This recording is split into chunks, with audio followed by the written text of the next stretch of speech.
Componentes de la carga de entrenamiento. Les habla Michael Aguado.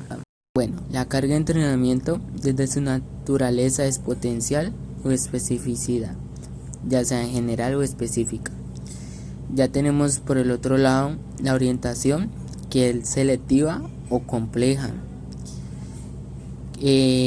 Por otro lado también tenemos la organización, que puede ser distribución e interconexión.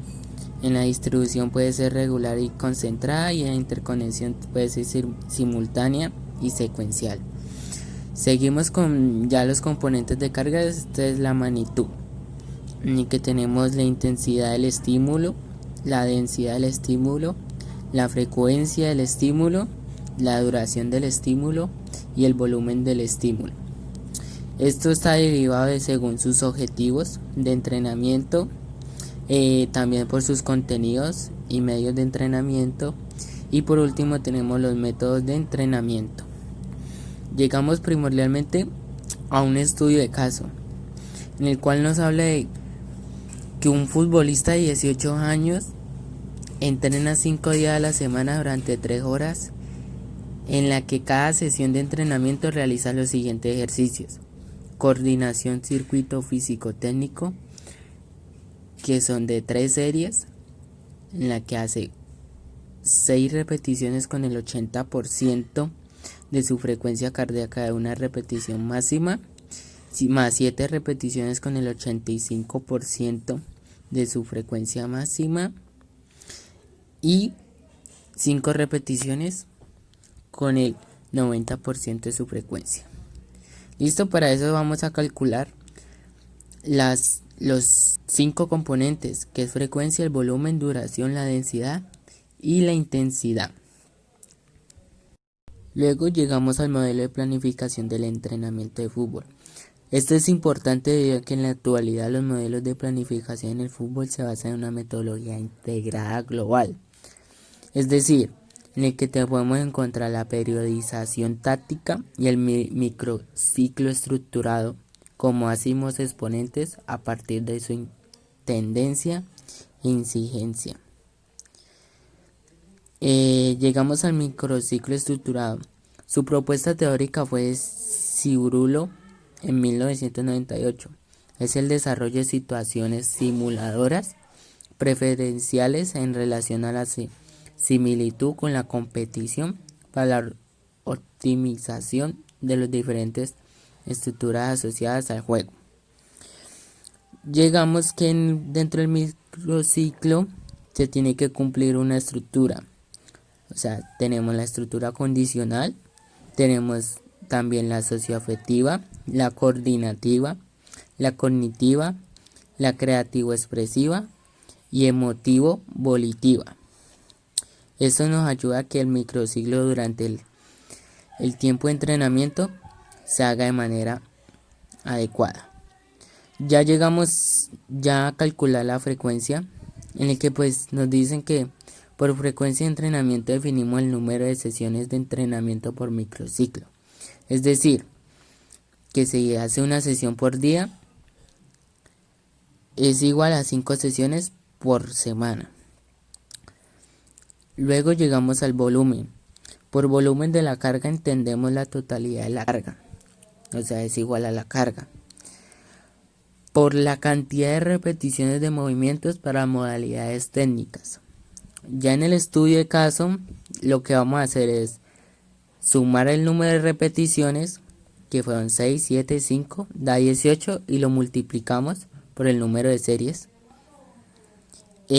Por otro lado tenemos la duración, que representa el tiempo durante el cual un único contenido de entrenamiento funciona como elemento transformador. En el estudio de caso tenemos que el tiempo de duración del entrenamiento es de 180 minutos por día, al igual que se multiplica por la semana. Ya por último tenemos la densidad de la carga, que se define como la relación temporal entre el esfuerzo y la fase de recuperación. Es decir, en el estudio de caso lo que tenemos que hacer es colocar el tiempo de trabajo versus el tiempo de recuperación, lo cual nos resta 180 minutos menos 15 daría 165 minutos de trabajo. Ya por último, definitiva, tenemos la intensidad. Se refiere a la calidad o nivel de esfuerzo que se manifiesta por el grado de fuerza, por la velocidad o la amplitud del movimiento. En el estudio de caso tenemos que el deporte acíclico y el deporte cíclico, que se suma a las intensidades, lo que daría un promedio. En el deporte cíclico es que se presentan esquemas motor único, bien podemos encontrar variaciones de este esquema relacionadas con la táctica, técnica, fatiga, distancia, etc. En el deporte cíclico son aquellas en las que predomina la fortaleza veloz y los movimientos de intensidad máxima. El fútbol se encuentra en un deporte cíclico. Ya en los efectos biológicos del entrenamiento podemos encontrar el principio y la continuidad. Para que se produzca un cambio morfofuncional es necesario que el ejercicio o la sesión de entrenamiento no esté muy distante, si no las adaptaciones no se producirán.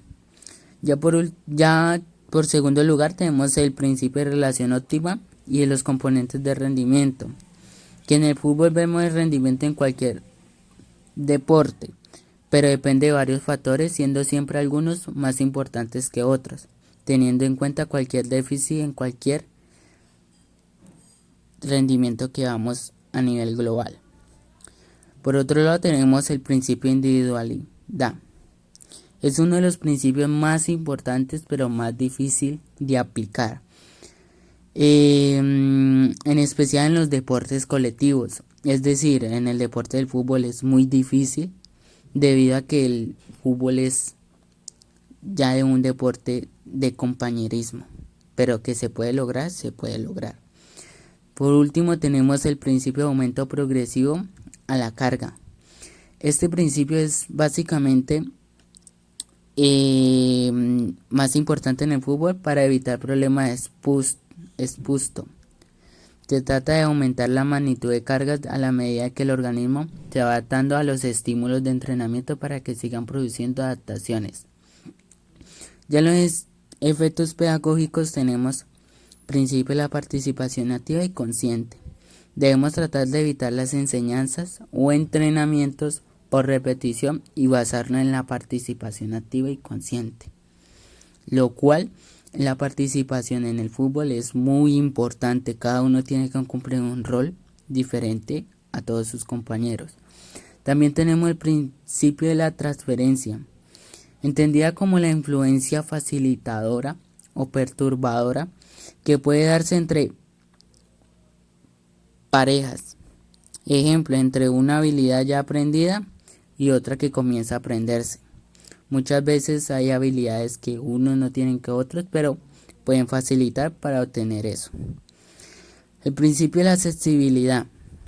Debemos partir de objetivos alcanzables a corto y medio plazo, evitando las exigencias bajas como las sobreexigencias. Es decir, siempre se debe trazar objetivos a corto y a mediano plazo en el fútbol. Es decir, por ejemplo, partidos de temporada como ganar el campeonato. Ya por último tenemos el principio de la eficacia.